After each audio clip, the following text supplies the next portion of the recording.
আসসালামু আলাইকুম। আমি যে চ্যাপ্টারটা ইমান সম্পর্কে পড়ছিলাম, হয়তো ইমানের নিদর্শন আমরা পড়েছি। তাহলে পরের কোশ্চেনটা হলো, ইমানের বিশেষ বৈশিষ্ট্যটা কী?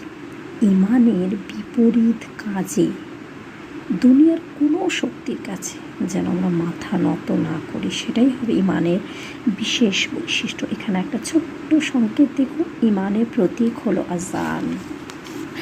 নেক্সট পরের পাতায় আমরা পাচ্ছি যে আরও সেই ইমানের বিশেষ বৈশিষ্ট্যের মধ্যে, ইমান যখন দুনিয়াবি অসৎ গুণে ভরপুর হয়ে যায়, ইমানের নিজস্ব শক্তি হারিয়ে যায়, ফলে অসৎ কাজ করতে ভয় হয় না আর সৎ কাজ করতে সাহস হয় না।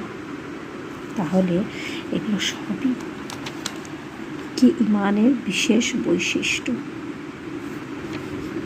আর কিছু কিছু আছে, যেমন ইমানের পরিমাণটা কী, সেটা হলো ধৈর্য, তাওয়াক্কুল ও অল্পে তুষ্ট থাকা। তিরমিজি হাদিস শরীফে লেখা আছে, সেখান থেকে জানা যায় কোনো ব্যক্তি কতক্ষণ পর্যন্ত ইমানদার হবে না, যতক্ষণ পর্যন্ত না তার মনের আকাঙ্ক্ষাসমূহ নবী করিম সাল্লাল্লাহু আলাইহি ওয়াসাল্লামের আনা দ্বীনের অধীনস্থ হবে। তাহলে কি আমরা সত্যি কি বলবো, এটাতে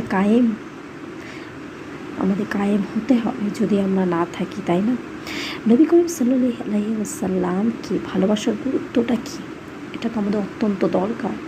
তোমরা কেউ পূর্ণ মুমিন হতে পারবে না যে পর্যন্ত না আমি তার নিকট, পিতা, তার সন্তান এবং অন্যান্য সকল মানুষ হতে প্রিয়তম হই। এটা বুখারী হাদিস শরীফ থেকে পাই যে আমাদের নবীজি সাল্লাল্লাহু আলাইহি ওয়াসাল্লাম বলেছেন এই কথাটা। ভালোবাসার কেন্দ্রস্থল, ভালোবাসার কেন্দ্রস্থলটা কি বলেছে? ইমানদারটাই হলো ভালোবাসার কেন্দ্রস্থল। কোন ব্যক্তি অভিশপ্ত? বলেছে নবীজি সাল্লাল্লাহু আলাইহি ওয়াসাল্লাম বলেন, সেই ব্যক্তি অভিশপ্ত যে কোনো ইমানদারকে কষ্ট দেয় এবং তার সাথে প্রতারণা করে। আচ্ছা, ইমানের হাকিকাতটা কি? ইমান আল্লাহর কিন্তু দান, যা মানসিক শক্তির উৎস এবং সৎ কাজের সাহসযুক্ত আর অসৎ কাজের বিরুদ্ধাচরণ সম্পর্কে এক উজ্জ্বল পবিত্র শক্তি। ইমানের শত্রু আমরা জানি শয়তান। ইমানদার হওয়ার লক্ষণটা কি? যদি সৎ কাজ তোমাকে আনন্দ দেয় আর অসৎ কাজ যদি কষ্ট দেয়, তবে তুমি ইমানদার সাব্যস্ত। আহার করানো এবং সালামের প্রসার এর অন্তর্ভুক্ত।